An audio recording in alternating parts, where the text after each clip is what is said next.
Hello guys, happy new year. আর দেখো দাদু চলে আসছে, দাদু এখনই আসলো। আর মেয়েকে নিয়ে আমি স্নান করে রেডি হয়েছিলাম। এখন আমি যাচ্ছি মন্দিরে পুজো দিতে। আজকে যেহেতু বছরের প্রথম দিন, ভাবলাম একটু পুজো দিয়ে আসি। যেই ভাবা সেই কাজ, বছরের প্রথম দিনটাই শুরু করলাম পুজো দিয়ে। তো পুজো দেওয়া হয়ে গেছে, কয়েকটা জিনিস কিনলাম, কিনে নিয়ে বাড়িতে আসলাম। বাড়িতে সেরকম কিছু করিনি আজকে রান্না। তো ও বলছিল ধনেপাতার বড়া খাবে, তো ধনেপাতা পেঁয়াজ দিয়ে বড়া করেছিলাম, আর মাছ করেছিলাম, আর চাটনি, আর সকালে একটু ভাজা করেছিলাম, সেটাই ছিল। দাদুকে খেতে দিয়ে দিচ্ছি, বাবুও চলে আসছে। আর সোনামার জন্য একটা ছোট্ট পুতুল নিয়ে আসছে। তা আমি বললাম আমার গিফট, বলল কালকে। আর এইদিকে দেখো দাদু রেডি হয়ে গেছে, দাদু যাবে দেখে।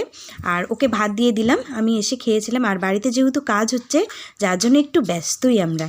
তো কেমন লাগলো ভিডিওটা জানিও।